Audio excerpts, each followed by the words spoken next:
Bueno,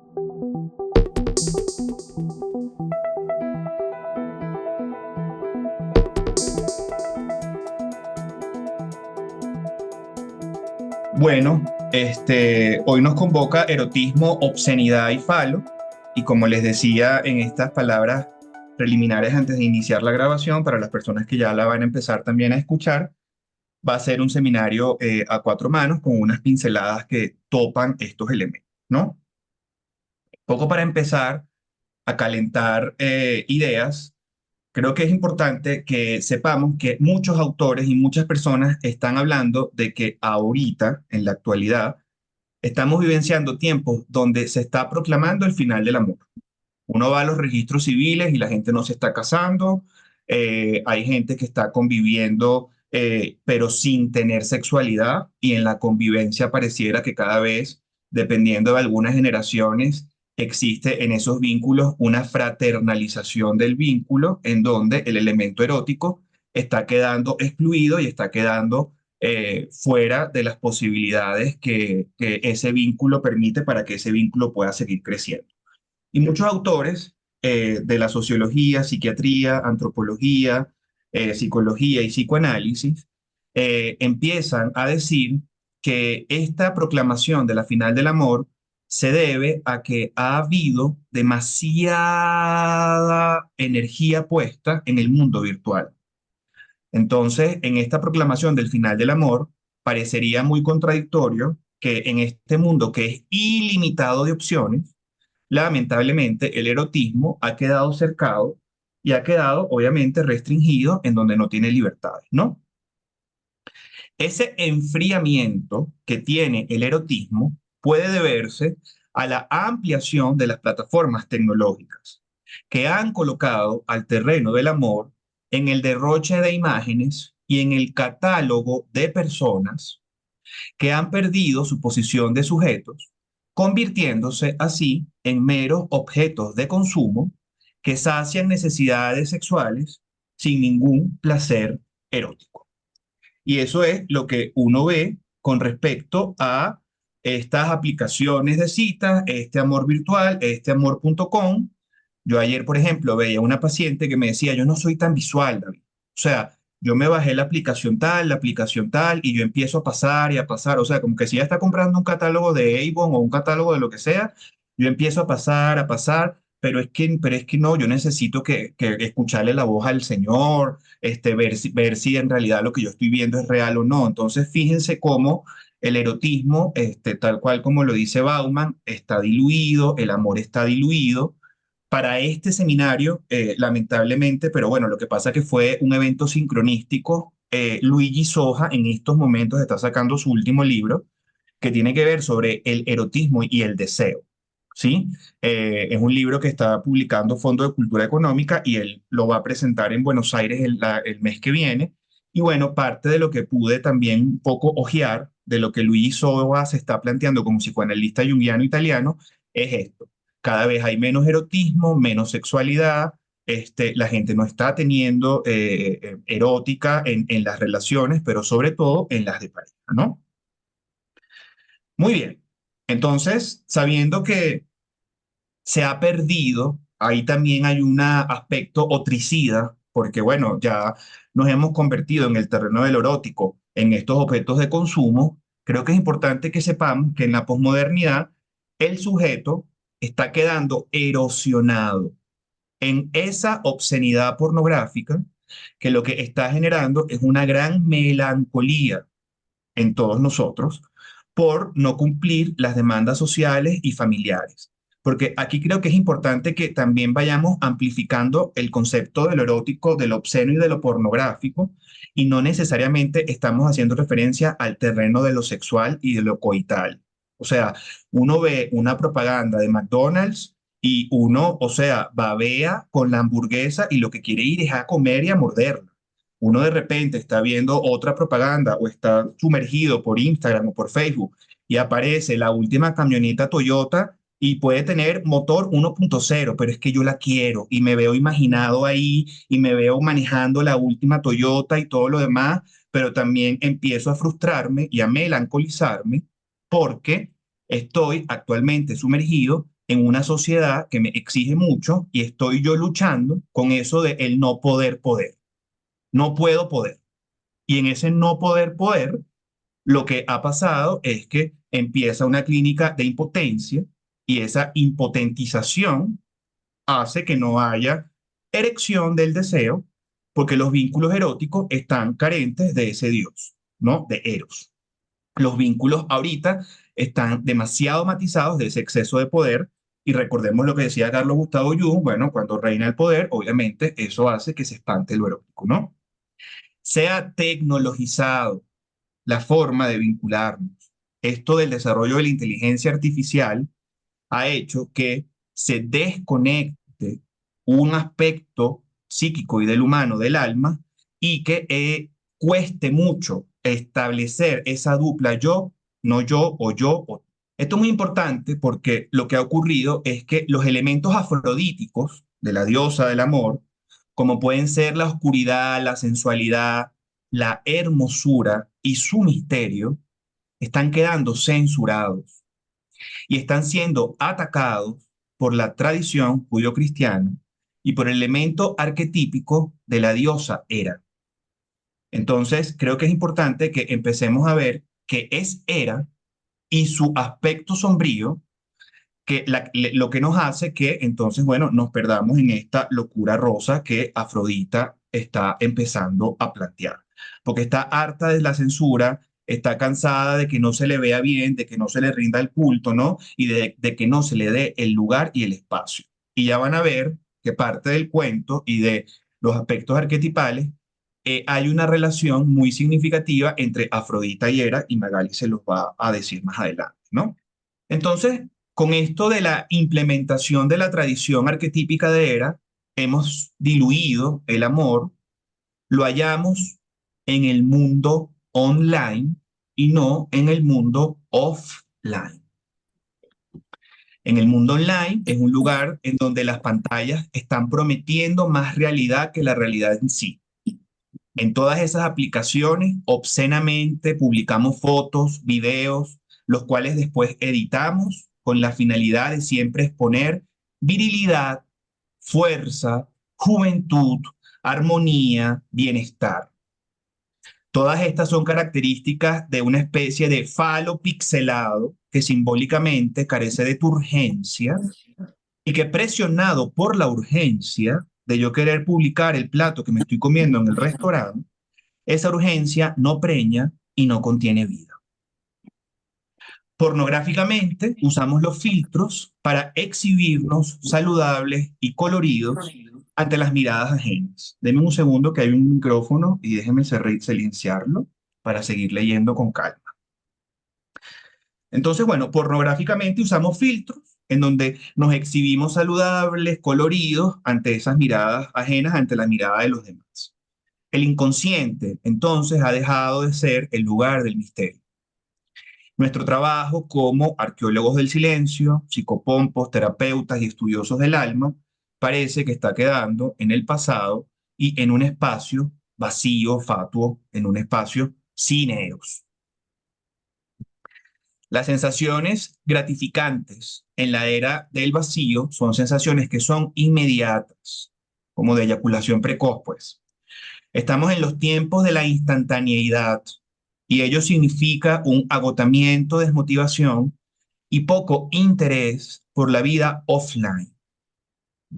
Hemos destruido al otro, al sujeto que como es igual que yo, también es fuente de deseo y por ende mi deseo también está siendo destruido. Así es que ha llegado el porno como una exhibición aniquilatoria de la sexualidad. Eros entonces está en agonía, como diría Byung-Chul Han, él tiene un libro que se llama La agonía de Eros. Lo pornográfico es aquello que surge de la imaginación y que produce locura en el hombre, la locura rosa, la locura de Afrodita, que cansada de ser negada y reprimida, eclosiona como lava en las pantallas de todos los dispositivos móviles de todos nosotros. Estamos siendo penetrados con gran fuerza y atracción por la pornografía y la obscenidad del consumo. Lo pornográfico es sexo vivo, de la mera vida. Sin embargo, aunque sea vivo, es sexualidad muerta. Es la furia de Afrodita en compañía de su hijo, Príamo. Y ya también Magali nos va a ampliar mucho más la imagen de Príamo. Lo obsceno del porno no es su exceso de sexo. Ahí más bien no hay erotismo. Ahí no encontramos sexualidad. Publicidad, mercadeo, marketing, menú de restaurantes, fotos en redes sociales, conversaciones en bares, sobremesas después de cenas, son espacios profanados por lo pornográfico. Es así en donde encontramos en estos espacios a Afrodita diluyéndose en las jerarquías sociales que también vemos en nuestras sociedades a través de la politiquería, de los robos y de la corrupción. Luchando con lo instituido en el pacto fijado por ella. Al profanar, dejamos en desnudez lo sagrado. El santuario, entonces, así, es violentado. Y con ello su misterio, su culto y el rito son atacados.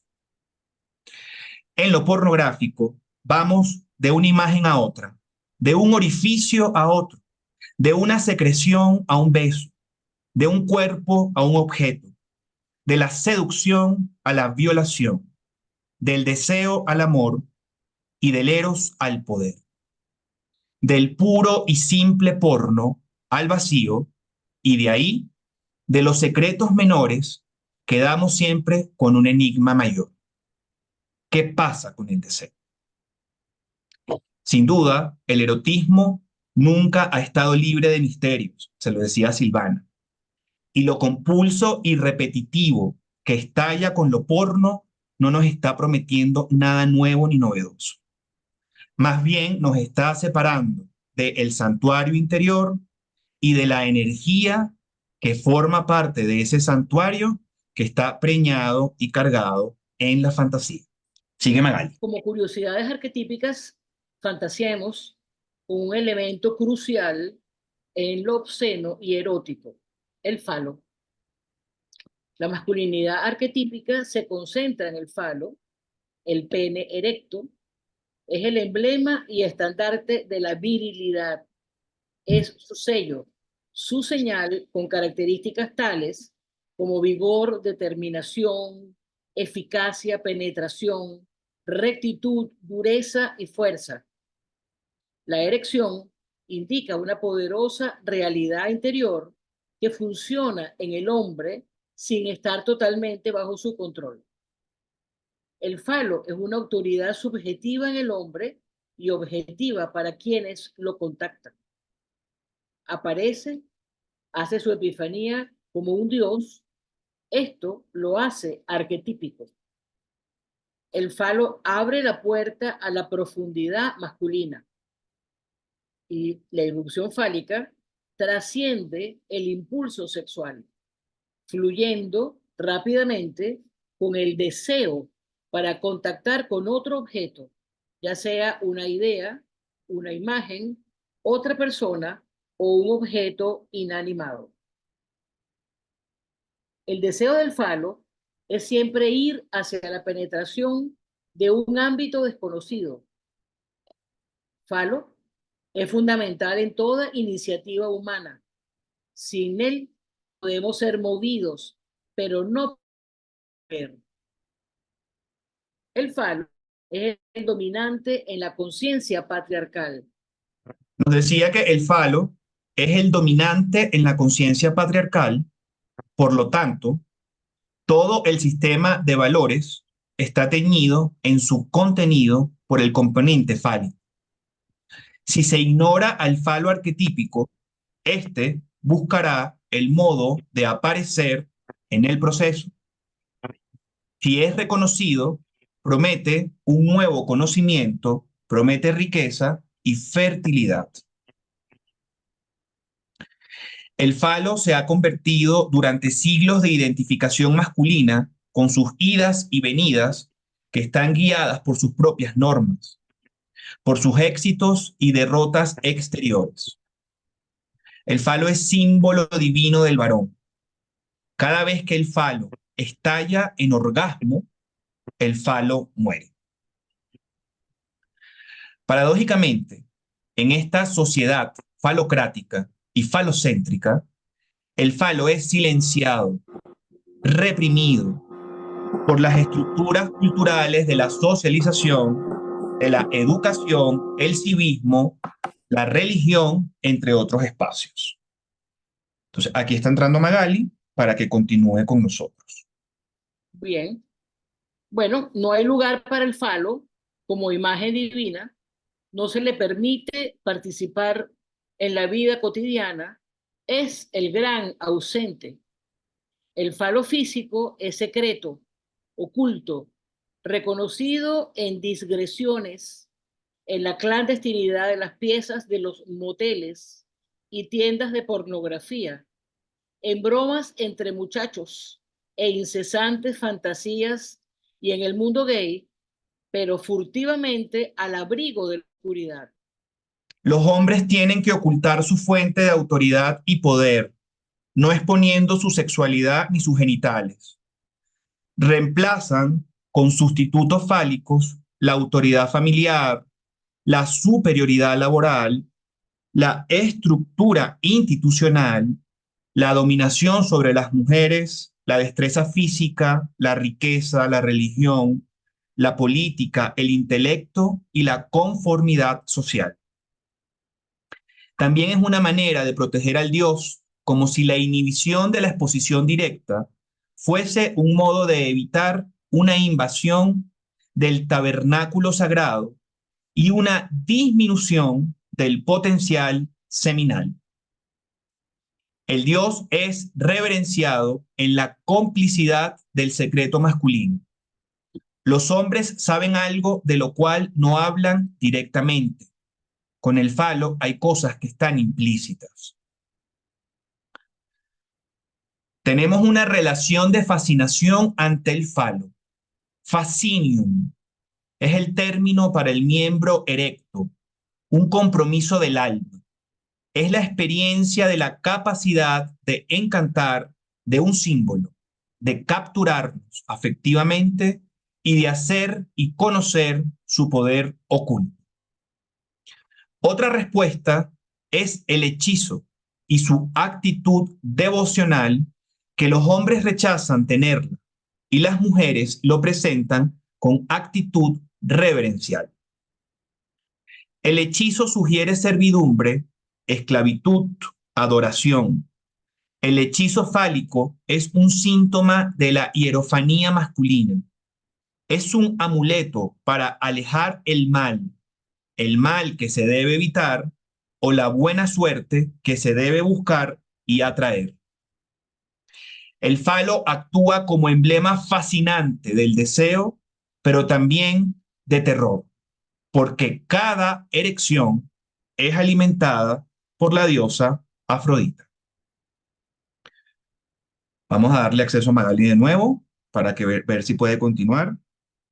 Los hombres tienen que ocultar su fuente de autoridad y poder, no exponiendo su sexualidad, sus genitales.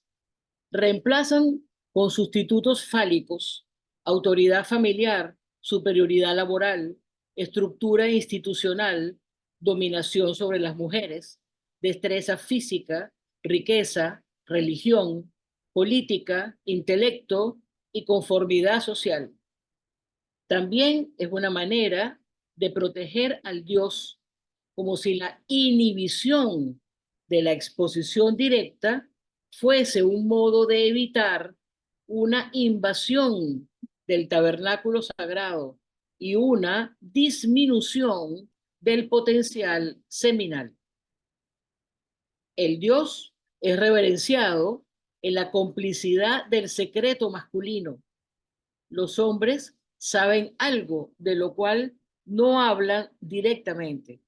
Está implícito. Tenemos una reacción de fascinación ante el falo, fascinum, Es un término para el miembro erecto, un compromiso del alma.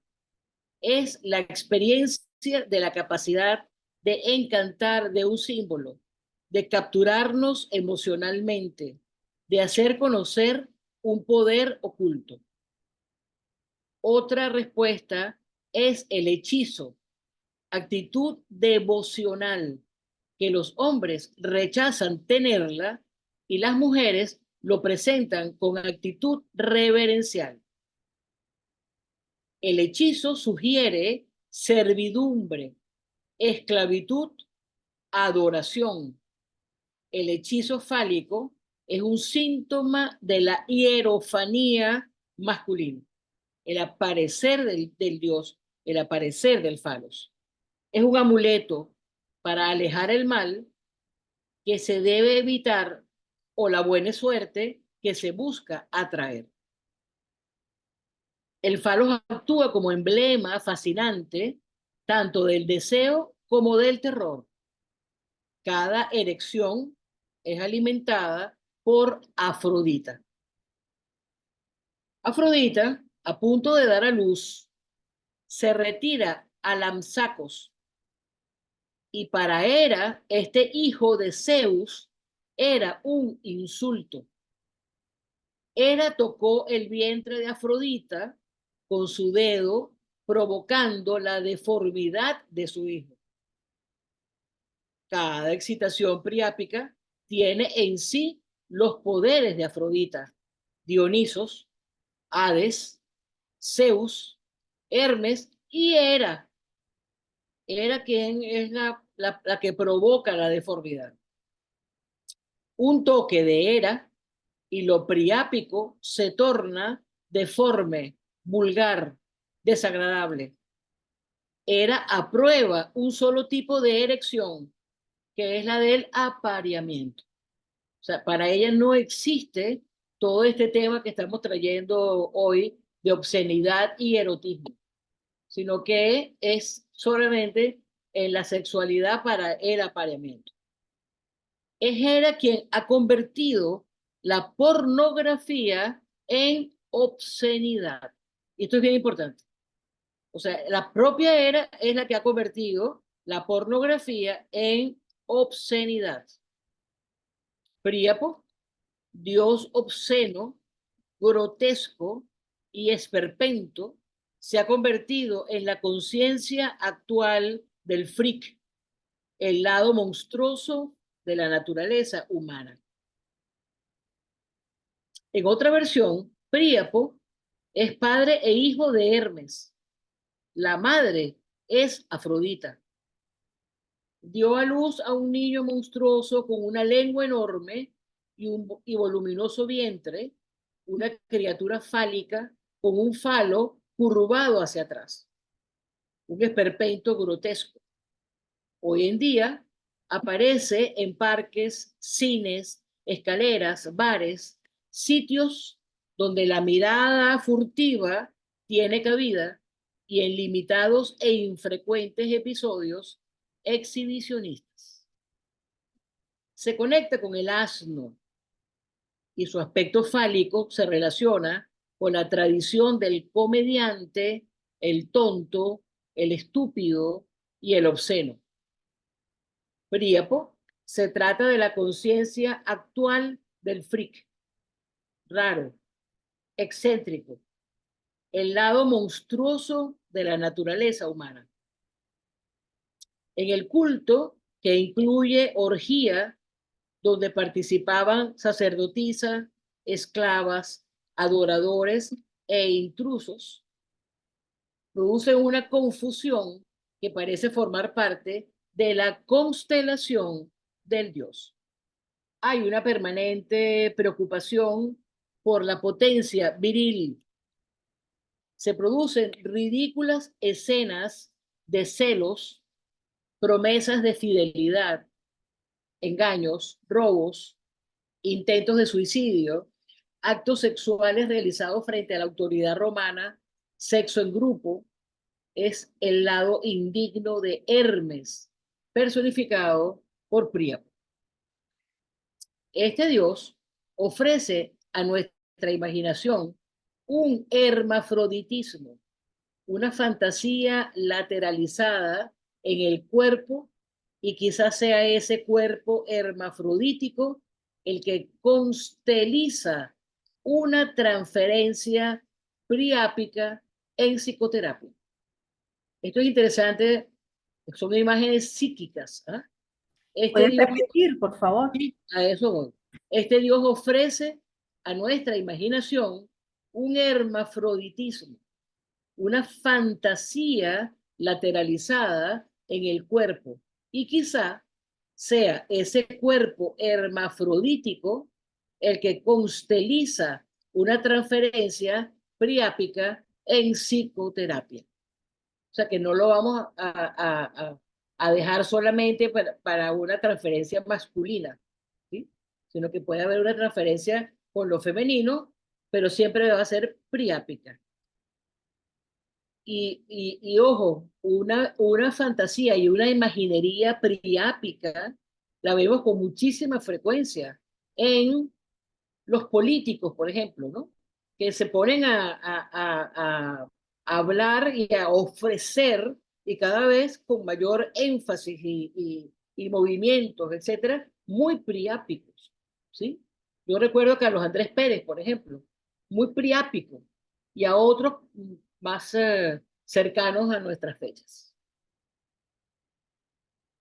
En términos junguianos, la sexualidad conlleva una revelación, una criatura fálica de carácter arquetipal del inconsciente, la manifestación de lo sagrado, por lo cual religión y sexualidad están relacionados. La psicoterapia es una vía que va introduciendo el significado sagrado de la sexualidad a personas a quienes tienen solo una noción parcial de lo que ellos hacen con la suya. Es vista como un medio de autoconocimiento y no simplemente para aliviar síntomas. Cada dios tiene su propia sexualidad. Hermes, un dios pagano, interviene en la sexualidad. Tiene un aspecto itifálico. Es el mensajero de los dioses, el realizador de conexiones, capaz de conectar con la sexualidad de otros dioses. Su atributo esencial tenía la virtud de desviar el mal ojo y anular los maleficios de los envidiosos que trataban de perjudicar las cosechas. Como dios asiático y por su condición de dios de la fecundidad, Príapo fue incluido en el cortejo de Dionisos, tanto más fácilmente cuanto que presentaba ciertas afinidades con Sileno y los sátiros. Además, como Sileno, Príapo era representado con frecuencia en compañía de un asno. Sobre esto se contaba la siguiente leyenda. Durante una fiesta dionisíaca, Príapo se había encontrado con la ninfa Lotis y se había enamorado de ella. Por la noche trató de sorprenderla, pero cuando ya iba a conseguir su propósito, el asno de Sileno se puso a rebuznar, despertando a Lotis y a todas las bacantes. Un cuento similar tiene la diosa Hestia, una diosa virgen, ¿sí?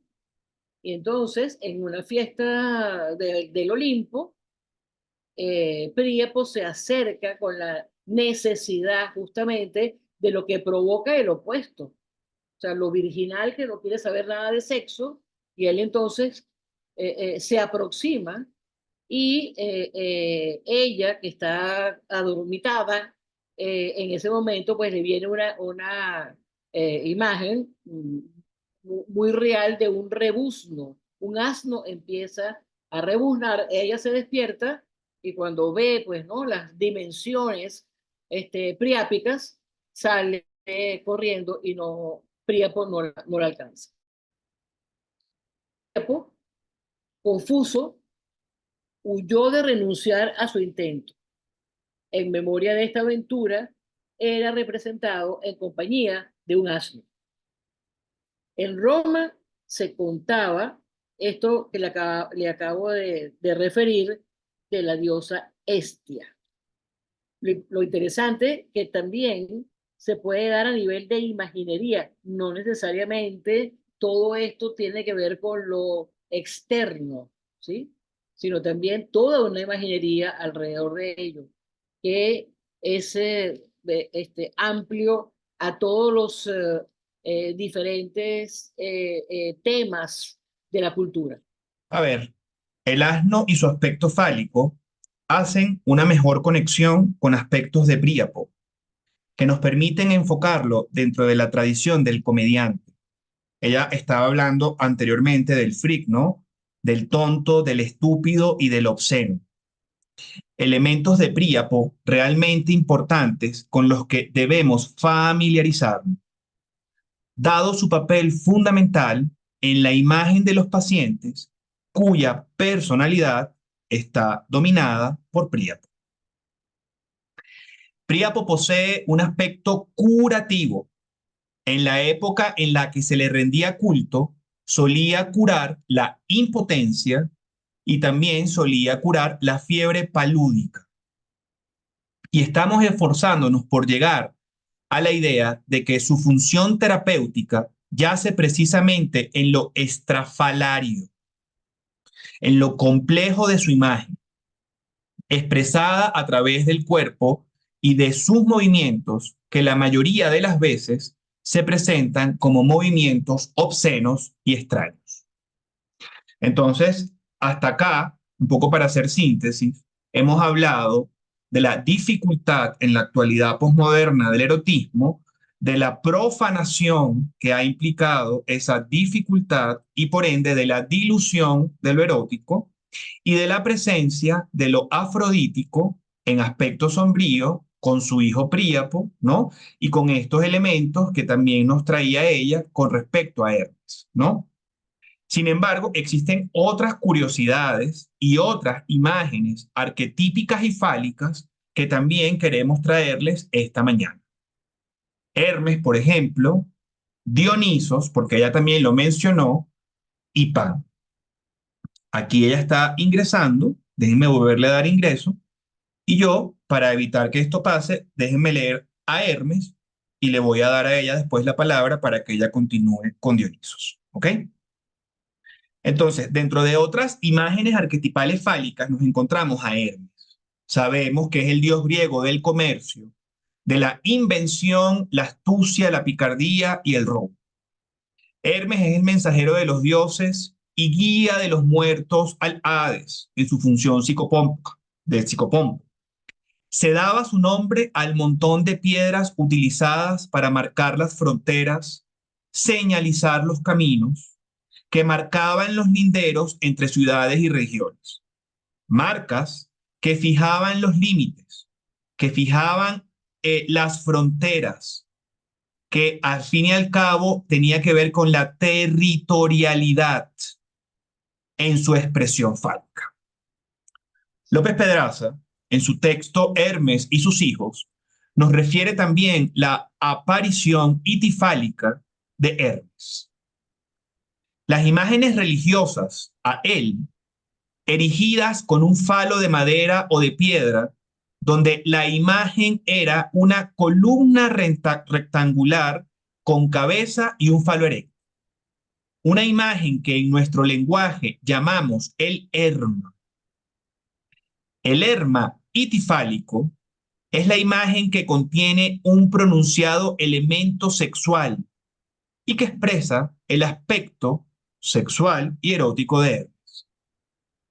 Incluso dentro de lo limitado de estas manifestaciones primitivas de lo hermético, el montón de piedras y el herma se puede afirmar que son elementos que, a pesar de que tiene el dios en su componente fálico, están tremendamente conectados con la sexualidad. Es también este aspecto algo mucho más a lo que estamos conversando, porque Él es el Señor de los caminos, el Señor de los montones de piedras, del mercado, caminos que transitamos en la vida. Es decir, es el Dios de los espacios borderline, de aquellos espacios que son obviamente liminales de la psique.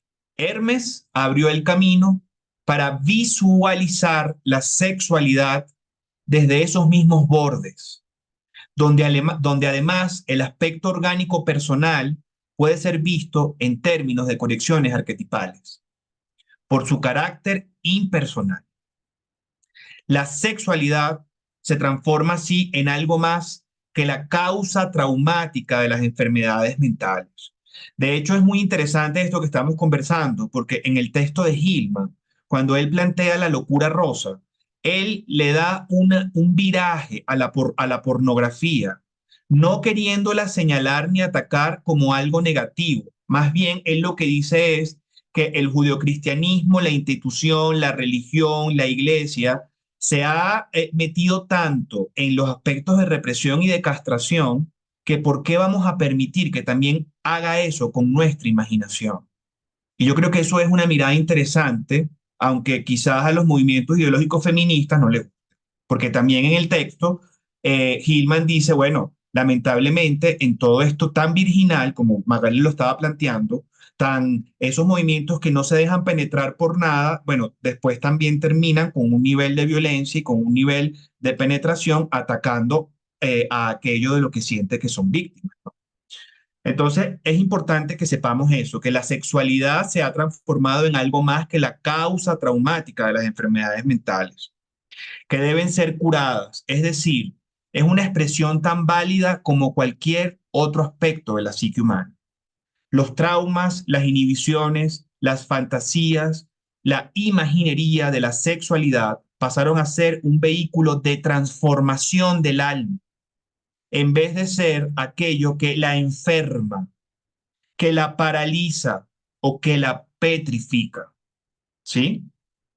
Es posible que Hermes nos guíe hacia la retorta alquímica y con la imagen de Mercurio es que se hace posible que nuestra alma atraviese esta experiencia.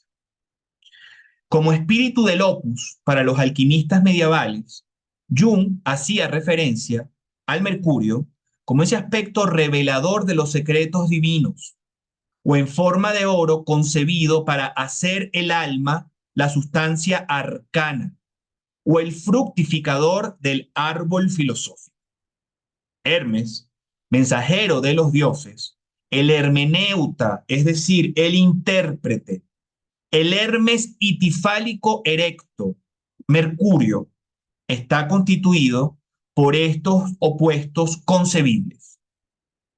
Así es, muy obviamente, que esta dualidad llama a una unidad, a una integración, a pesar de sus innumerables contradicciones.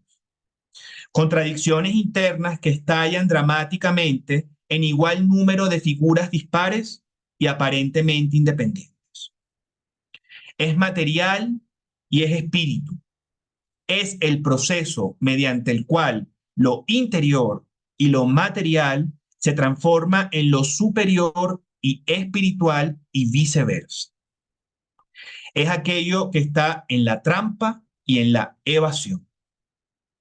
El espíritu de Mercurio es instinto masculino, espíritu encerrado en el cuerpo masculino que desea expresarse a través del falo. Es el principio que anima a todas las cosas creadas.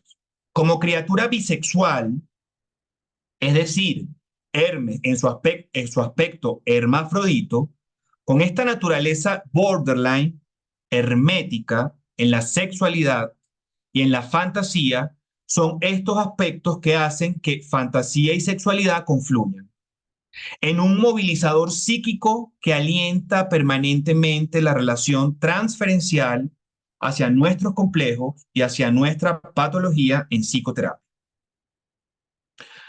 Otra potente imagen arquetipal es la de Hefesto, poniendo término a la infidelidad de su esposa Afrodita con Marte, con Ares, atrapándolos en su red. Todos los dioses atrapados por esta imagen sexual, excepto Hermes.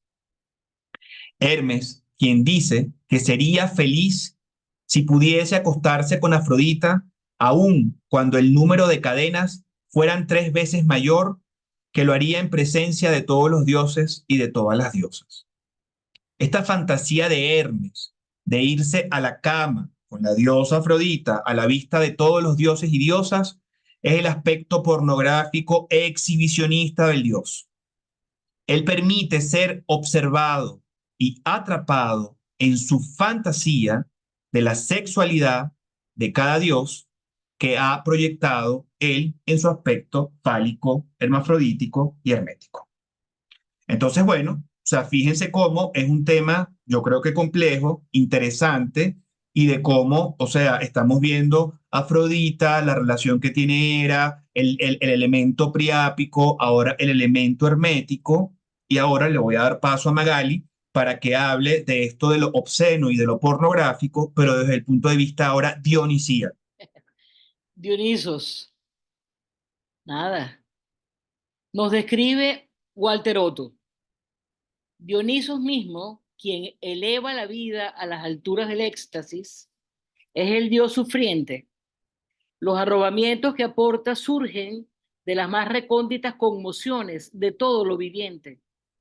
Pero donde quiera que se agiten esas profundidades, allí junto con el éxtasis y el nacimiento, también se alzan el horror y la ruina. Esquilo llamó a Dionisos el afeminado, Eurípides el extraño afeminado. A veces se le llama hombre afeminado. El séquito de mujeres de Dionisos circulaba alrededor de él en su vida erótica y en su culto. Su esposa Ariadna, su madre Sémele, su consorte Afrodita y sus asociadas ninfas y Ménades formaban su entorno.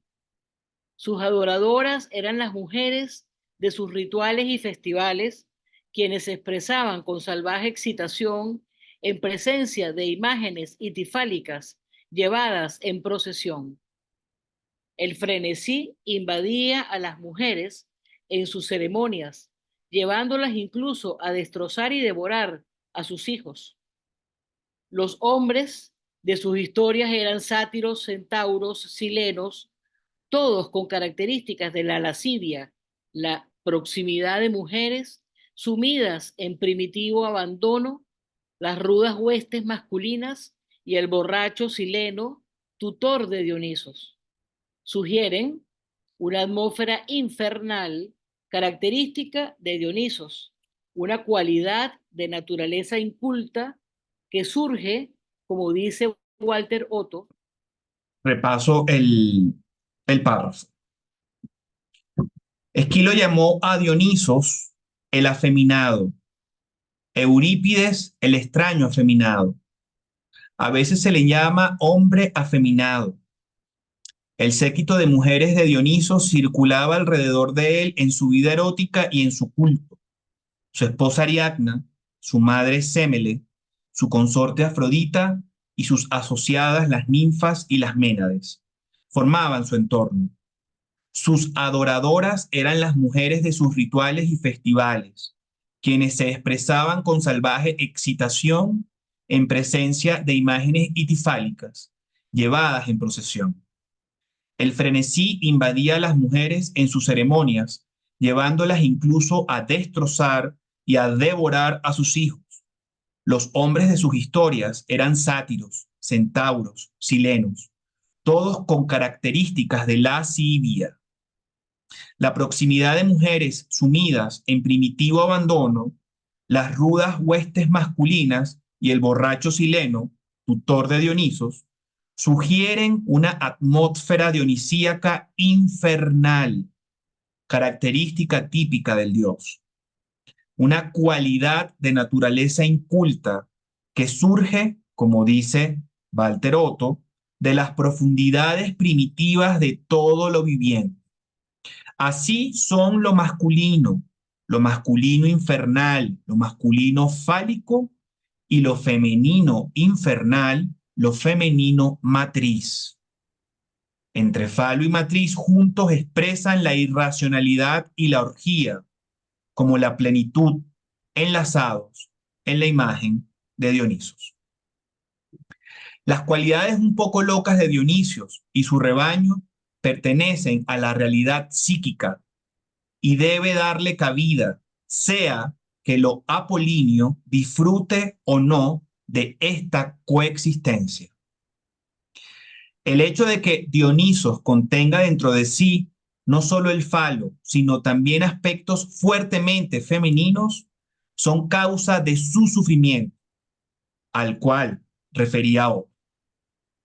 La fusión y la confusión de lo masculino y lo femenino en el inconsciente, lo hermafrodítico, lo hermético de lo que hablábamos que pasaba en transferencia en el espacio de psicoterapia.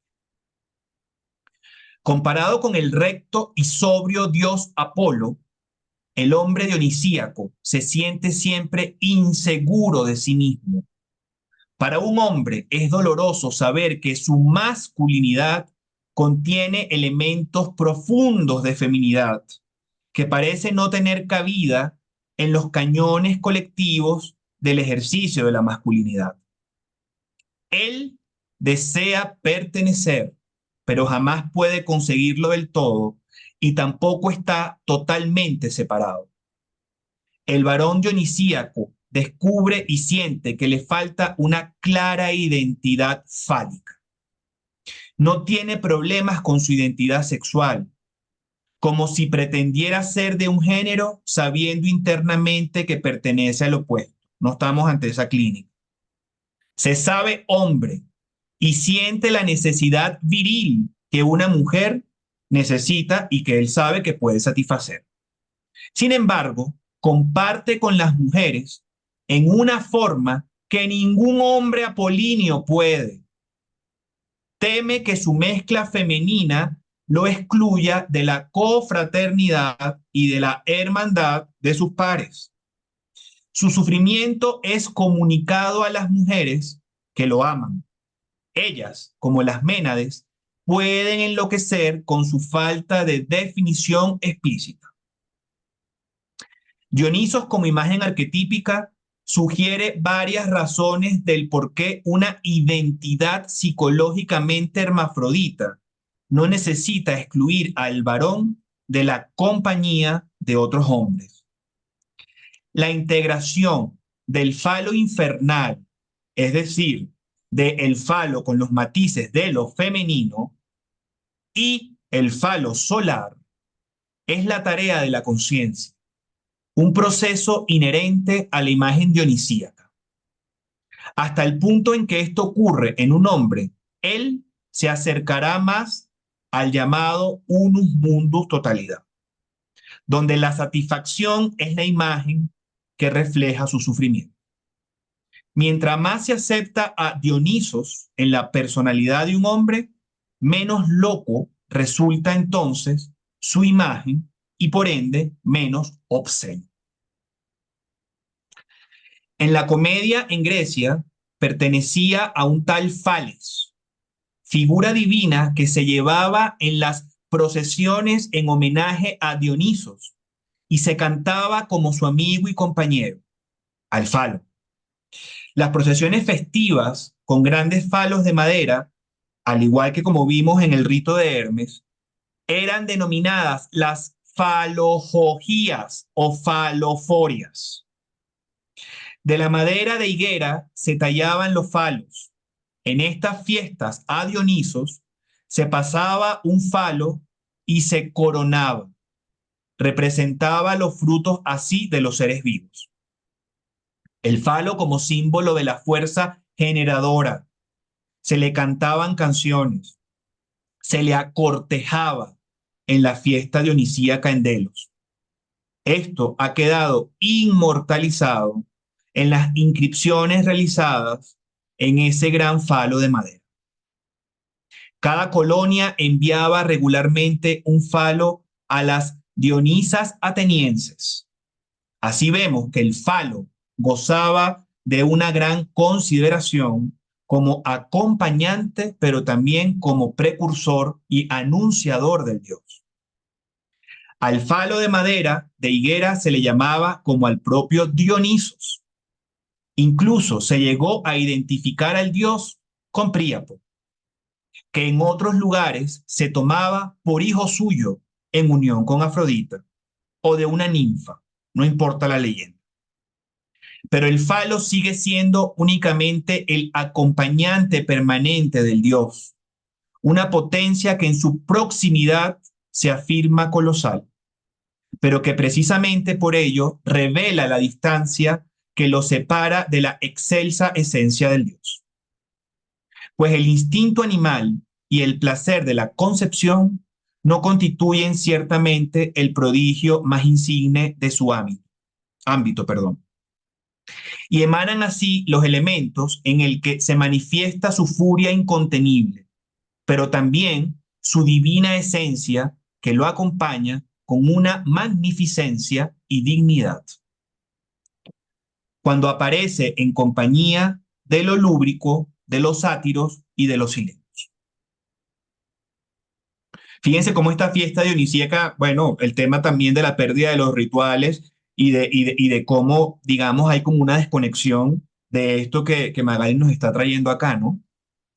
El falo festejado durante las Dionisias rurales es denominado expresamente amigo del dios. No parece haber fallado en ninguna procesión dionisíaca. Los participantes se lo ataban de tal manera que se convirtió en un accesorio de los actores cómicos. El dios nunca lo lleva. En las faloforias, Plutarco describe, adelante llevaba un ánfora de vino y una vid.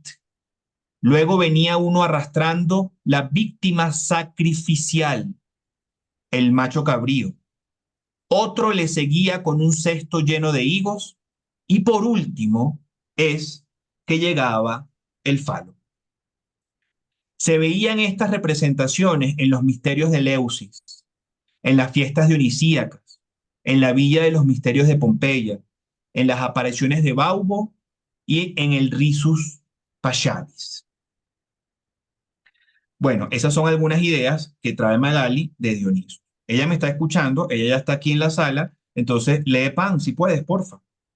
Mientras le Obvio. doy acceso aquí a otras personas, porque aquí también está queriendo volver a entrar otra persona. Eh, Te voy a dejar a Pan porque esto se ve que es continuo. Mientras tú Ok, estabas hablando, se fue ya 2 o 3 veces. Pero sí quería, mientras le das esta entrada, quería comentarles esto que se ve en estas fiestas como dionisíacas, en los misterios, en todos los misterios de Eleusis, en Pompeya, se ve que para toda la festividad o para todo el proceso que se da en estas religiones de misterios, está siempre presente el falo. Todo lo que ocurre con Dionisos está siempre presente el falo. Y me llamó muchísimo la atención unas descripciones de lo que aquí pongo el risus pascalis. Y el risus pascalis se daba en la religión católica en Cuaresma, cuando el sacerdote estaba, bueno, hablando las palabras y tal y qué sé yo, de la Cuaresma, se levantaba ¿cómo se llama? Eh, La sotana. la sotana, y se estimulaba el pene hasta lograr, pues entonces, una erección priápica y, por supuesto, provocaba risas en muchos de los asistentes. Me llamó muchísimo la atención que esto fuese una fiesta o una expresión. eh, bueno, hemos hablado entonces, fíjense, de Afrodita, Príapo, Hermes, Dionisos, y queremos terminar con algunas curiosidades de Pan para poder abrir el espacio de amplificaciones y de preguntas. Pan, Hermes con la ninfa Dríope tienen así al dios Pan. De este dios fálico solo nos vamos a centrar en lo que tiene que ver con el tema, ¿no?, que estamos tratando hoy. Porque Pan es el dios de la masturbación, aparición del falo físico con todo su poderío y autoridad. Pan ofrece un marco de referencia para toda la gama de fantasías relacionadas con la masturbación, desde lo obsesivo compulso hasta eso que propicia la relación con el cuerpo. Desde la manifestación de Pan como complejo autónomo, también sabemos que se le ha adjudicado la figura del diablo, que la historia nos ha enseñado a rechazar lo que representa y también a rechazar la posibilidad que él nos trae para conectarnos imaginativamente con los dioses y las diosas. La masturbación conecta a un mismo tiempo las imágenes sexuales del hombre con su cuerpo físico y emocional. Hay dos aspectos del espectro instintivo de Pan. Por un lado, la urgencia y por el otro lado, la conciencia y fantasía que acompañan y divierten a esta urgencia. La masturbación se presenta con una prohibición social y una autoridad internalizada biológicamente, ya que no es algo que al parecer es natural, pues impide procrear. Emocionalmente, no se hacen relaciones amorosas. Socialmente, no brinda libido a los nexos sociales. Es una actividad autoerótica, placentera y catártica. Es religiosamente sancionada. Su actividad es mimética al Dios, conjurándolo y convocándolo. Más aún, la masturbación es el terreno donde primero aparece la imaginería de lo sexual. Es el forcejeo de la conciencia frente a la autonomía de las fantasías masturbatorias. La presencia de imágenes nuevas, la parte de la naturaleza del hombre que se mueve y que permite detectar así, por uno mismo, sus nuevos movimientos psíquicos. Pero esto no es todo. Aunque pueda parecer una vía embarazosa, la masturbación hace posible diagnosticar la propia condición psicológica, pues señala que fantasías se están moviendo en el paciente en un momento determinado. La masturbación ha sido vista desde perspectivas bien alejadas de la esfera arquetipal de Pan.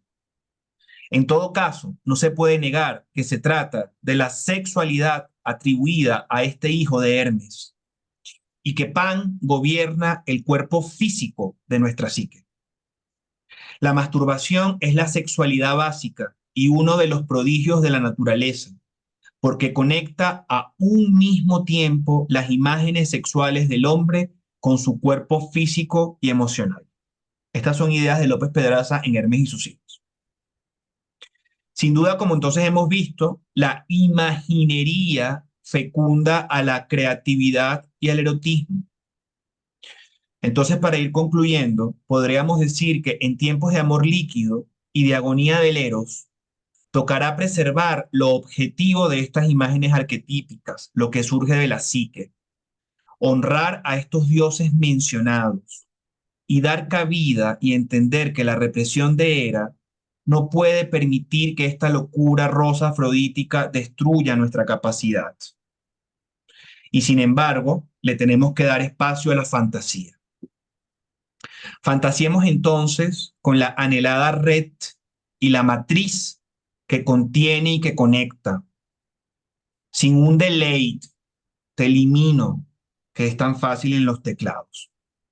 Y comprendamos que en el erotismo hay algo de muerte y que el amor es lo más cercano a él. Porque cuando alguno de los dos aparece, la experiencia siempre es irrepetible, inapelable e impostergable. En la construcción erótica del amor, permitamos entonces ser rehenes de las moiras y del destino. Muchísimas gracias. Esas son las ideas que habíamos querido traer para ustedes esta mañana. Entonces, bueno, queda abierta la posibilidad de preguntas, amplificaciones. Recuerden que lo pueden hacer desde el chat, quiero participar, o abajo en el Control de Zoom está en el icono de reacciones, levantar la mano. Con gusto se abre el espacio de preguntas y respuestas. Presentación. Mira, en este momento no es una pregunta, sino recordé algo eh, nos pasó pues maravilloso lo que pasó porque estábamos con una amiga y mi hijo que fuimos a conocer en Pompey, por supuesto, allá las ruinas, todo, y estábamos, bueno, recorriendo todo esto y ya casi íbamos de salida y se acerca alguien de los que están ahí vigilando, cuidando en ese tan extenso y nos pregunta si nosotros ya habíamos ido, que ahorita no recuerdo el nombre, cómo le llaman ellos, pero bueno, era como el prostíbulo, ¿no? El sitio donde iban y nosotros dijimos, no, no, y este hombre nos ha llevado a ese lugar que todavía se conserva, que una habitación con unos banquitos de piedra, que no sé, Magali, si tú has estado ahí, y con los frescos que aún se conservan, bueno, y todos eran frescos de imágenes de Priapo, ¿no? Y también de otra, creo que, bueno, otra imágenes alusivas a las relaciones, pero bueno, estaba Priapo ahí presente en esos frescos y que nos pareció maravilloso que este hombre no nos haya dejado ir sin visitar ese lugar, porque no teníamos ni idea, es tan vasto que uno no sabe, ¿verdad? ¿No? Entonces quería comentar eso, que apareció este ser ahí a llevarnos a que pudiéramos disfrutar de esto. Sí, eran como los prostíbulos, eran los prostíbulos Ajá. de la ciudad. Y entonces Sí. están las pinturas, bueno, ya hoy no están las pinturas, pero bueno, sobre todo priápicas, Ajá. también pues dándole al espacio de la prostitución, al espacio pues, del sitio, ¿no? Este, bueno, la aparición de Príapo, ¿no? Bueno, de esas de diversas situaciones donde está lo priápico, ¿no? Es bien interesante también en Pompeya, en los frescos de la Villa de los Misterios, también es necesario para hacer todo ese proceso que allí plantean, bueno, está el falo erecto en una canasta, igualmente en los misterios de Leusis. O sea, como mm, no solamente esto es algo masculino, sino que es una presencia en las religiones de misterios. Entonces me parece que es bien interesante no quedarse con el elemento sexual, pues, ¿no? Nada más, sino también con la parte religiosa que esto tiene. Entonces, bueno, sí, está ahí el Príapo. Sí, no sé si pudieras desarrollar un poco más lo de Hera, ¿no? Lo de Hera con esto de, bueno, sí que como la finalidad es el apareamiento, entonces es como distinto en Afrodita, ¿no? Entonces toda esta represión de Hera y ese castigo que ella vive, bueno, enviando a otras diosas, a mortales, a ninfas, ¿no? Bueno, porque la aparición de lo priápico, eh, eh, ella lo vive muy amenazante, porque Zeus pues se va a ir priápicamente con muchas ninfas y con muchas diosas y con todo pues el movimiento que sexualmente tiene Zeus. Entonces ella, en su majestuosidad, pues impone que en todo caso y solamente acto del apareamiento y solamente para eso, y no pues cualquier relación que no sea para ello nada más, ¿no? O sea, es apareamiento y en todo caso pues tener hijos, que bueno, que es lo que plantea era como esposa y como bueno, como madre de todos estos otros dioses. Entonces, claro, es muy importante porque ella, con toda esta posición, le da un espacio a la pornografía. O sea, mientras más lo quiera esconder, ¿ok? Bueno, pues lo que más sale es su opuesto y lo priápico, pues está a flor de piel. Fíjate que casualmente o causalmente anoche vi una película que se llama Donde caben dos. Y es un club donde van las parejas a hacer swinging, pues a buscar otras cosas nuevas, ¿no? Y me llama la atención de que en esta película en particular, parejas que han perdido el erotismo entre ellos, van a este sitio y algunas de ellas recuperan el erotismo en esta experiencia nueva. ¿Qué puedes opinar o qué pueden opinar ustedes sobre esto? No sé si han visto la película, pero casualmente la vi anoche. Justamente yo creo que el meollo, pues, ¿no? La semilla de todo esto es que en tanto tenemos una cantidad de elementos represivos para la sexualidad, de lo cultural, de lo religioso, etcétera, lo que ha hecho es que se exalte. O sea, lo que antes solamente, bueno, o sea, se hacía muy presente y sin problemas, el tenerlo que esconder, entonces lo que lo hace es esa parte, bueno, que es lo que desarrolló David como la obscenidad y la pornografía pasan a estar dentro del espacio que antes era natural. O sea, si fuese natural, no hay ningún problema, pero es que justamente el reprimir lo hace entonces estallar. Es interesante que pongas el nombre de la película porque siempre pues amplía todas estas cosas, ¿no? Que también te hizo moverte, ¿no? Sí, sí, se llama Donde caben dos. Y yendo a esto, he observado o reflexionado ahorita con la presentación que esos sitios donde se cultivaba lo erótico como aquellos, el Moulin Rouge una cantidad de cosas de ese estilo han ido cerrando y estos sitios o club de cambio de pareja, etcétera, ha venido incrementándose impresionantemente, ¿no? Entonces, es un poquito eliminar esa parte erótica, pero por otra parte tienes algo más, más violento, o sea, reprimes la fantasía para ir a algo como más corporal inmediato, me parece.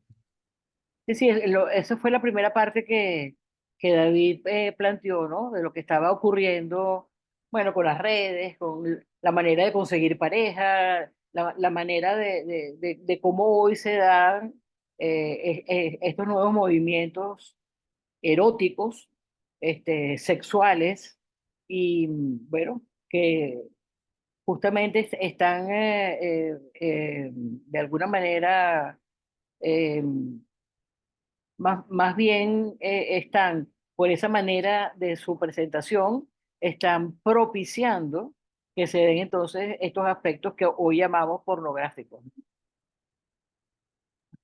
Y a mí lo que me llama la atención de lo que está planteando Armando para poder dar la palabra después a las otras personas es que el erotismo y la sexualidad, que eran un poco las ideas que yo daba al inicio cuando empezamos el seminario, ha estado como muy arrastrado por la caricaturización del macho, de lo que es una hembra, ¿no?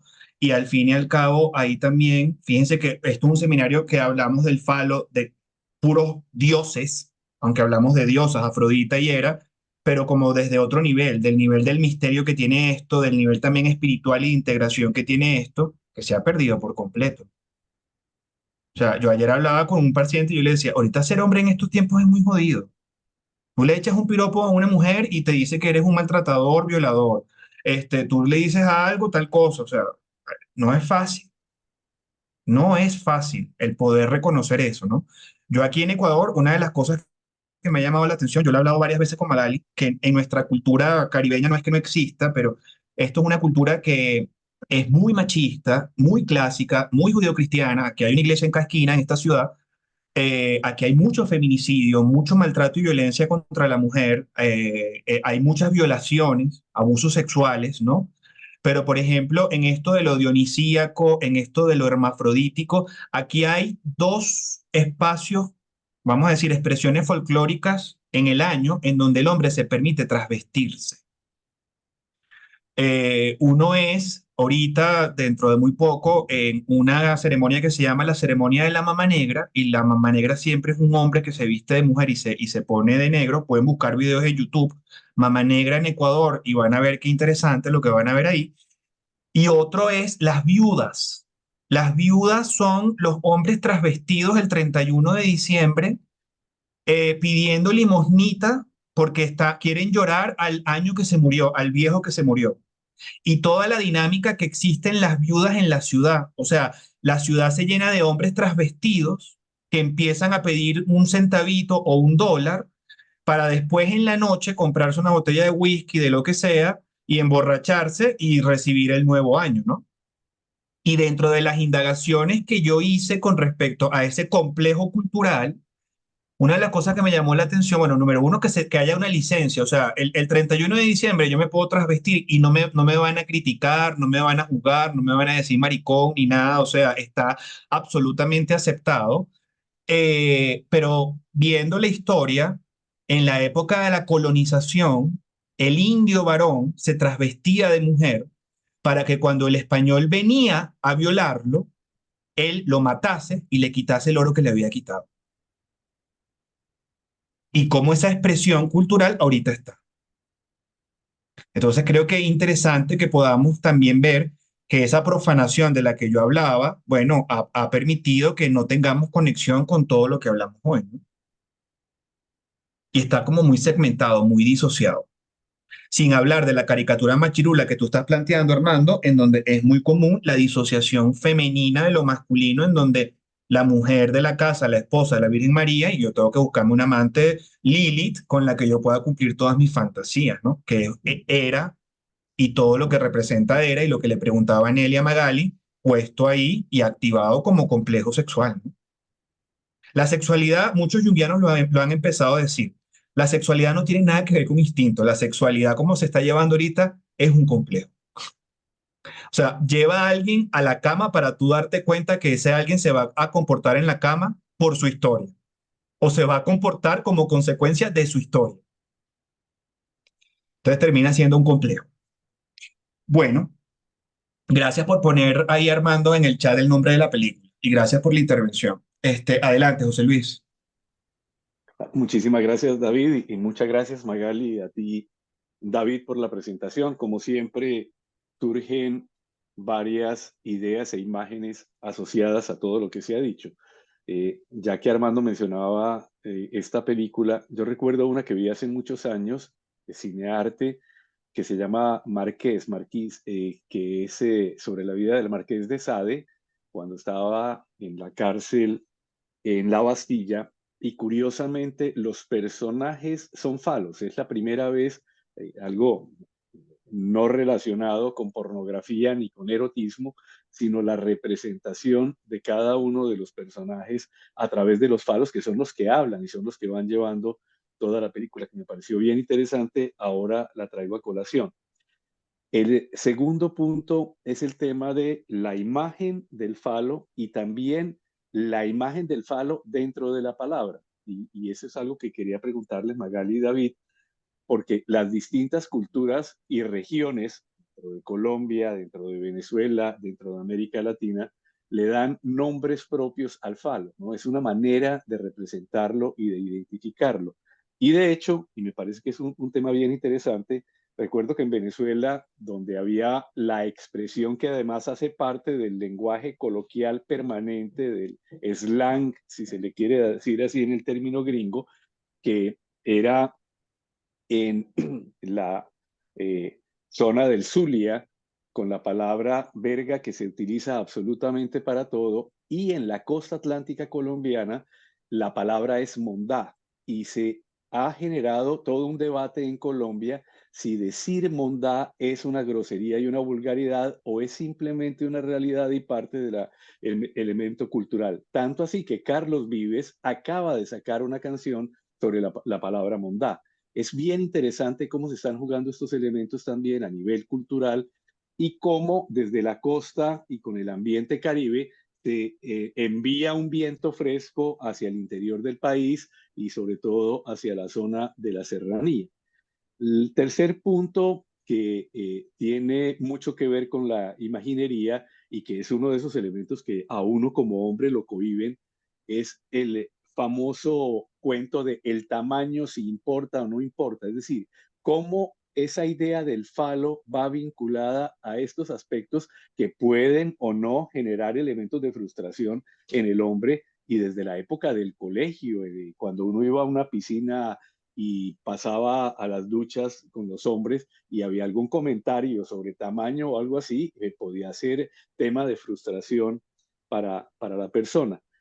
Recuerdo un chiste, y si me permiten, muy breve, la gringa a la que le dicen que el tamaño de los pies y el número de los zapatos en los afroamericanos en la costa atlántica colombiana define el tamaño del falo. Ella se va a Cartagena, mira quién tiene los zapatos más grandes, ve a uno que tiene unos pies muy, muy, muy grandes y se va con él una semana y el día de la despedida le dice, estos $1,000 son por tus servicios y estos $300 adicionales son para que compres otros zapatos porque esos te quedan muy pequeños. Entonces, parte de este tema también entra a jugar dentro del el concepto del humor y hace juego con estos aspectos. Y por último, también una pregunta, Magali y David. Ahora que se hablaba, me parece muy interesante alguna descripción sobre Dionisio como homosexual o maricón, pero tenemos entendido que en la Grecia antigua especialmente las relaciones homosexuales en la Ilíada están reflejadas.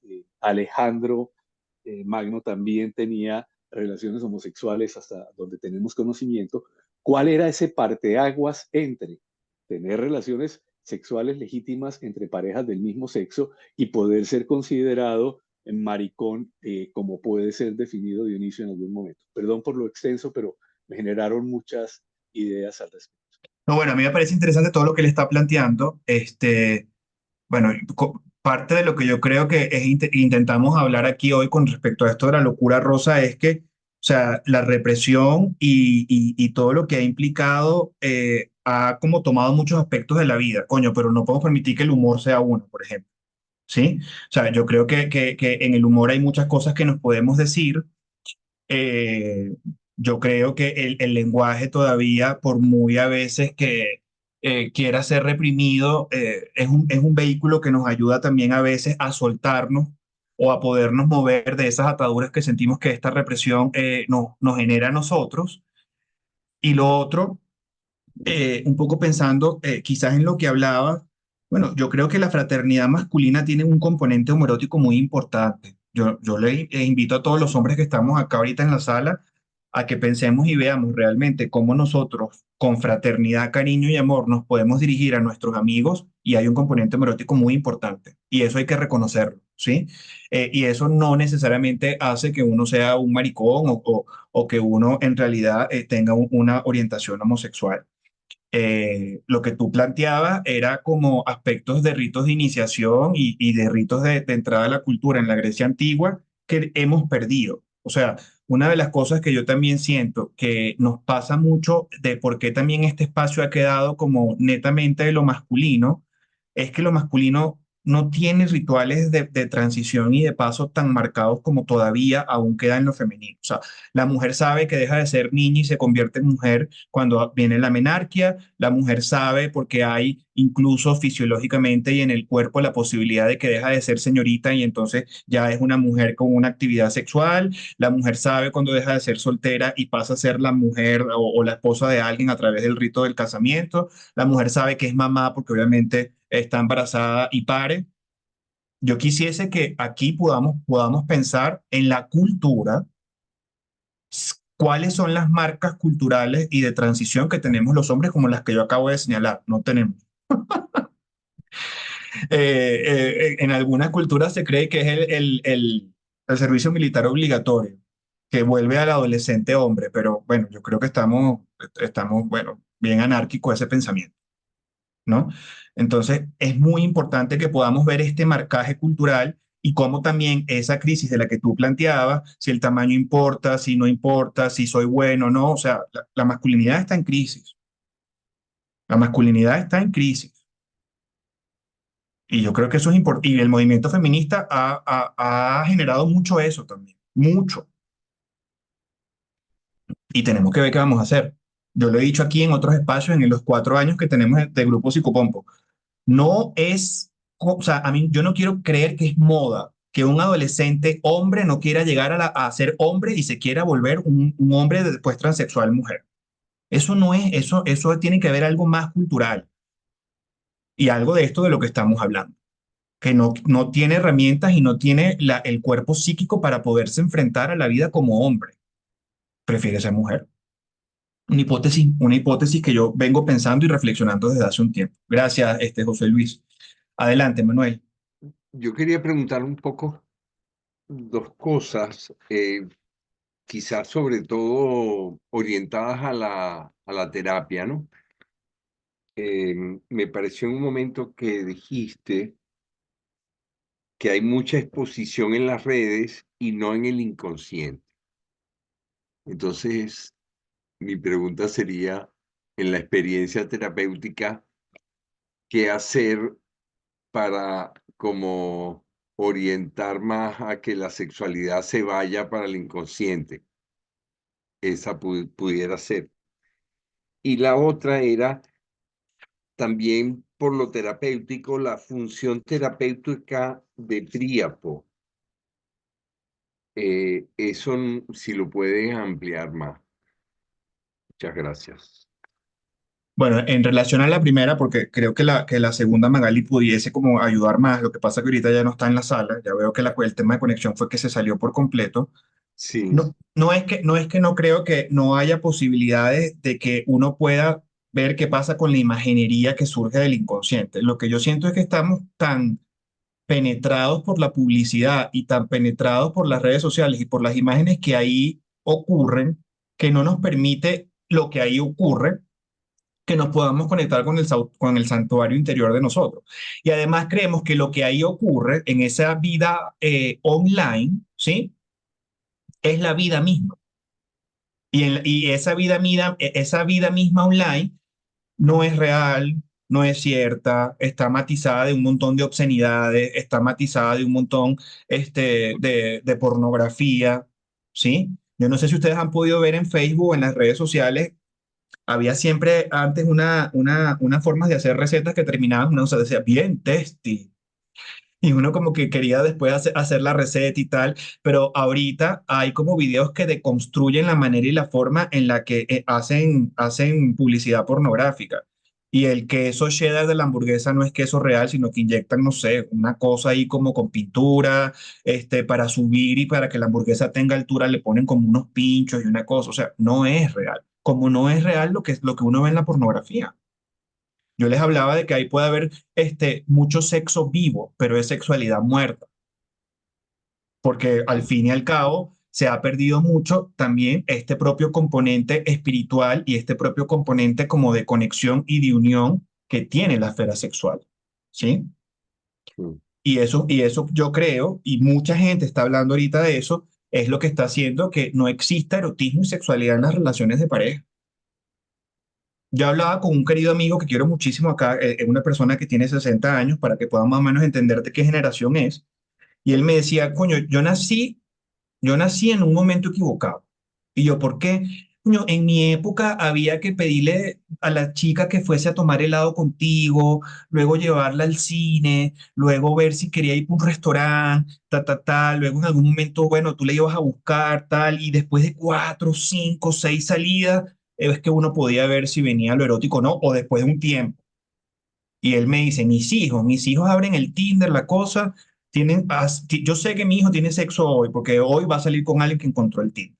Y tiene sexo mañana y pasado mañana, y sé que es sexo. Y después, con el tiempo, es que me he dado cuenta que después de que mi hijo ha tenido 4, 5, 6 encuentros sexuales, es que me dice, voy a comer helado con fulano. Mira, si quieres pásame algo de plata, que es que voy por un restaurante con sutano. La vaina está al revés, ¿no? O sea, él me decía, yo nací en una época, no sé, difícil, o al revés, no sé. Entonces, creo que parte de lo que pasa es que como se cree que eso es así y ese mercado uno lo tiene tan asequible, no hay posibilidades de conexión con el mundo interno, no existen. Y estas imágenes que queríamos traerles hoy y que ustedes puedan ver, bueno, toda la riqueza que tiene, incluso todo el componente de ritual que tiene, lo hermético y lo dionisíaco, se ha perdido. Se ha perdido el cortejo, se ha perdido, o sea, Zygmunt Bauman en su libro Amor Líquido dice, hemos pasado de hasta que la muerte nos separe a estamos juntos mientras esta vaina dure y mientras tú te satisfaces y yo me satisfago también. Y si nos dejamos de satisfacer esto hasta que la muerte nos separe, no, la muerte se llama María. La muerte que separa esto se llama María, Petra, Susana, Luis, Juan. Entonces, es quizás lo que te pudiese decir con la primera pregunta. Con la segunda, eso es una idea de López Pedraza, la importancia de el dios de Príapo en la psicoterapia, bueno, sobre todo por el rito que tiene, ¿sí? Y sobre todo también por a veces lo inhibido, reprimido y secuestrado que está, como lo vimos, por la tradición, por el judio-cristianismo, o sea, por todas las capas represivas que hacen que uno no conecte ni tenga la potencia de poder ver el poder real del Dios, ¿sí? Pero bueno, esa sí te la debo, porque bueno, Magaldi fue discípula de López y fue paciente de López más de 20 años. Yo creo que ella tuviese mayor jerarquía y mayor posibilidad de poderte ayudar con esa pregunta, ¿sí?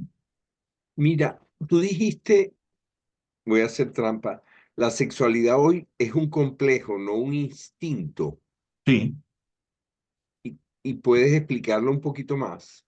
Sí, bueno, eso no es una idea mía, eso lo Y están me diciendo callo. muchos terapeutas y muchos analistas junguianos. O sea, recuerden que cuando nosotros estamos hablando de complejo, estamos hablando del impacto que tiene nuestra psicobiografía, ¿sí? Y de cómo ese impacto en nuestra psicobiografía ha generado síntomas y lo que nosotros tenemos que hacer con eso, ¿no? Y uno ve, o sea, yo he tenido pacientes que a lo mejor provienen de sistemas familiares muy rígidos, muy ortodoxos, escuela católica de monjas y todo lo demás, y no se permiten fantasear ni pensar de más allá del misionero. Eso es un complejo. O sea, porque eso es un terreno en donde la persona pudiese experimentar un montón de cosas más allá del misionero, pero no porque es pecado, pero no porque es para procrear y tal. Y cuando tú te vas dando cuenta, es una psique que tiene muchas capas de muchas cosas que efectivamente no permiten que se conecte con la potencialidad que la propia sexualidad tiene. Entonces, eso es una mirada ahorita que está teniendo mucho la psicoterapia. Hay mucho de nuestra historia y de nuestra psicobiografía en la cama. Y menos conexión con el vínculo primordial con el cuerpo y con la función que ese cuerpo tiene. Pero ojo, el cuerpo no miente. El cuerpo es un terreno que no miente. Disfunciones eréctil, tú las ves en terapia por eso. Eyaculaciones precoz, tú las ves en terapias por eso también. Y cuando tú te pones a ver que quitas los componentes fisiológicos o biológicos que pudiesen estar alterando esto, si no los hay, y te metes con lo psicológico, es un tema de complejo del hombre. Muchas gracias, David. A ti, Manuel. Adelante, Carlos. Al inicio, cuando comenzaste tú el tema, planteamiento más o menos esencial fue la desconexión con los dioses, ¿no? Es decir, Sí, sí, sí. entonces, los dioses existen porque nosotros los reverenciamos. Y lo que tú estás planteando es que hay irreverencia y desconocimiento y no hay contacto. Sí. Estos dioses nos los van a cobrar. ¿Crees tú que no los pueden estar cobrando o no los van a cobrar? Yo creo que sí, o sea, porque como nuestra naturaleza titánica no permite que hagamos conciencia de eso, bueno, sabemos lo que pasó con la titanomaquia, ¿no? Sí, seguro. Y entonces, bueno, puede ser que se repita o que se está repitiendo sin duda. Sí, yo estoy de acuerdo contigo. Y no lo estamos viendo, no tenemos conciencia de esto, ¿no? Hay Coño, forma. que eso es lo que a mí eso es lo que a mí más me preocupa. Eso es lo que yo, o sea, lo que más me da como temor, me angustia. El otro día, por ejemplo, que no lo quisimos meter acá, pero eso viene en un seminario posterior de agosto, estamos trabajando en un seminario de inteligencia artificial, encontré la inteligencia artificial de Microsoft, que no es el chat GPT, sino que la inteligencia artificial de Microsoft se llama Copilot, de copiloto, Copilot, ¿sí? Es un horror, es un horror. O sea, yo le decía a Copilot, ¿quién es Carlos Osuna? Y no te puedes imaginar los Lo que 10 se va. párrafos que me sacaban me sacaba de ti. ¿Dónde queda el espacio de la intimidad, de lo sagrado, el espacio de lo privado? Ahora porque todo es el exhibicionismo de lo público, por decirte un ejemplo. Y las barbaridades que la gente siente ahorita, que como avances tecnológicos son brutales, por lo menos para el tratamiento de la psique y de la psicoterapia, que se están haciendo con esas vainas. O Claro, sea, la porque gente está codiando ahí. no hablemos de la incapacidad que se está teniendo de no pensar, de que sabemos que en las universidades ahorita eso es un problema por los manuales, por los protocolos de antiplagio que tienen que hacer, pues la gente no está haciendo tarea, no está investigando, no está estudiando. No hablemos de eso. Y yo conocí Copilot porque una paciente me lo trae a sesión y me dice, yo siento que le soy infiel a mi marido. ¿Por qué? Porque yo me pongo con Copilot y Copilot me trata bonito, me dice gracias, preciosa, ¿quieres algo más? Te ayudó la información que te di y tal. Y ella me dice, y yo puedo quedarme conectada y me puedo quedar como que muchas horas en Copilot, porque es que el Copilot no me habla como mi marido. Verga, yo dije, o sea, ¿en qué manual de psiquiatría yo puedo, o sea, cómo yo voy a atender esto? No. Te crea una pareja alterna y te puede crear un psicoterapeuta alterno. O sea, mira, en ningún libro, o sea, la clínica y nosotros estamos quedando detrás de todo lo que nos está tocando la puerta en el consultorio. Y yo lo que he hecho con la paciente es meterme con Copilot y tal, y que me explique, lo vamos usando y qué es lo que ella encuentra, qué es lo que ella cree que eso es, que el marido no es y tal. Pero Copilot para ella es su amante perfecto. Dime, o sea, dime si con eso no le está cobrando, o sea, no nos está cobrando. O sea, eso y la película Hair, bueno, ya no es película, ¿ves? Con Cristal Negro, ¿cómo es? La serie esta que habla sobre todas estas cosas horribles de la tecnología. No nos Sí, está, sí, sí. de Black Mirror, no nos está cobrando, claro que nos está cobrando. Cosa titánica horrible. Pero bueno, gracias por la intervención. Gracias a ti por la Bueno, a respuesta. ver, adelante, Anicia. ¿Cómo están? Saludos a todos. Gracias por el seminario.